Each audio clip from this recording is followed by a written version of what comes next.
Hey dears, welcome to Rasta Classes, the road to success overview of cell structures. In this video today we will going to discuss about cell structure. Cell is the smallest unit of life. हर cell में तीन चीज़ें common होती है. It doesn't matter कि वो कौन से टाइप की सेल है. सभी सेल्स के अंदर सेल मेम्ब्रेन होती है. It's outermost layer of cell. Cytoplasm is a jelly-like structure which found inside cell. DNA is a genetic material of cell. Basically, there are two categories of cell. The first category is eukaryotic cell. It has organelle and nucleus.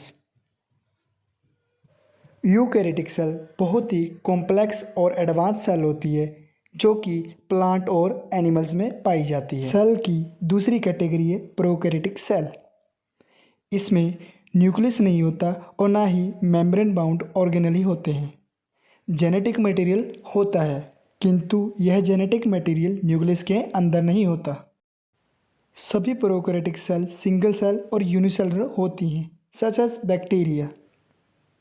So what are organelles? Organelles mean little organ मतलब छोटे अंग. Organelles cell के specialized part होते हैं जो कि अपने आकार के अनुसार अलग अलग कार्य करते हैं. न्यूक्लियस से स्टार्ट करते हैं. यह सेंटर को कंट्रोल करता है. न्यूक्लियस के अंदर डीएनए होता है या फिर कह सकते हैं जेनेटिक मटेरियल. डीएनए डिटेक्ट करता है कि सेल क्या कर रही है और कैसे कर रही है. Chromatin are found inside the nuclear membrane. जब एक सेल डिवाइड होने लगती है तब डीएनए कंडेंस होना स्टार्ट कर देती है जिससे एक स्ट्रक्चर बनती है. हम उन्हें क्रोमोसोम कहते हैं. न्यूक्लियस के अंदर एक और पार्ट भी होता है जिसे हम न्यूक्लियोलस कहते हैं जिसमें राइबोसोम का प्रोडक्शन होता है. राइबोसोम्स न्यूक्लियस को छोड़ के अपनी एक अलग फंक्शन के लिए तैयार होते हैं जो कि सिंथेसाइज ऑफ प्रोटीन है. न्यूक्लियस के आउटसाइड और बाकी के जितने भी ऑर्गेनेल्स हैं उनके बाहर जो भी द्रव्य पदार्थ होता है उसे हम साइटोप्लाज्म कहते हैं. राइबोसोम्स साइटोप्लाज्म के अंदर फ्रीली मूव करते रहते हैं और कुछ एंडोप्लाज्मिक रेटिकुलम के साथ अटैच हो जाते हैं जिसे हम ईआर भी कहते हैं. एंडोप्लाज्मिक रेटिकुलम दो प्रकार के होते हैं, रफ और स्मूथ. रफ में राइबोसोम अटैच होते हैं और स्मूथ में नहीं होते.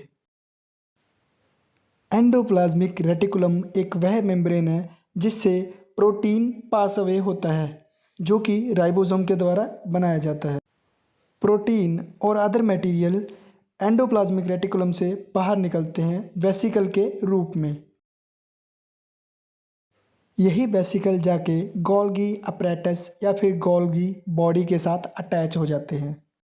जैसे ही प्रोटीन गोल्गी बॉडी से होकर गुजरता है वह अपने आप को कस्टमाइज कर लेते हैं ताकि सेल उनको अच्छे से यूज़ कर सके. गोल्गी बॉडी उनको एक शेप दे देती है और उनके साथ कुछ और मटेरियल ऐड करती है जैसे कि लिपिड्स और कार्बोहाइड्रेट्स.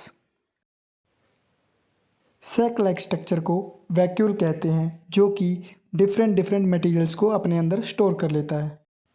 प्लांट सेल के अंदर जो सेंट्रल वैक्यूल है वो वाटर को स्टोर कर लेता है. अब एनिमल सेल की ओर बढ़ते हैं. वहाँ एक ऑर्गेनेली दिखेगा जिसे हम लाइसोसोम कहते हैं. लाइसोसोम का काम गार्बेज को इकट्ठा करना है यानी कि जो वेस्ट मटेरियल है उसको अपने अंदर स्टोर कर लेते हैं. इनके अंदर एंजाइम्स होते हैं जो कि उस मटेरियल को ब्रेक डाउन कर देते हैं. इस स्ट्रक्चर को माइटोकॉन्ड्रिया कहते हैं जो कि पावर हाउस ऑफ सेल है, प्लांट सेल में भी और एनिमल सेल में भी. सेलुलर रेस्पिरेशन के दौरान माइटोकॉन्ड्रिया एटीपी प्रोड्यूस करता है जो कि पूरी सेल को एनर्जी प्रोवाइड कराते हैं. जिन सेल को ज़्यादा एनर्जी की ज़रूरत होती है उनमें ज़्यादा माइटोकॉन्ड्रियंस होते हैं. अब अगर शेप की बात करें तो सेल अपनी शेप को साइटोस्केलेटन के साथ मेंटेन करता है. थ्रेड लाइक माइक्रोफिलामेंट्स होते हैं जो कि प्रोटीन के बने होते हैं, और माइक्रोट्यूब्यूल्स जो कि थिन और हॉलो ट्यूब्स होती हैं। कुछ ऑर्गेनिजम्स जैसे कि प्लांट्स वो फोटो ऑटोट्रोफिक होते हैं जो कि एनर्जी के लिए सनलाइट को कैच करते हैं। प्लांट्स के अंदर प्लांट सेल होती है जिसके अंदर एक ऑर्गेनेली होता है क्लोरोप्लास्ट। क्लोरोप्लास्ट के अंदर ही फोटोसिंथेसिस की प्रोसेस चलती है।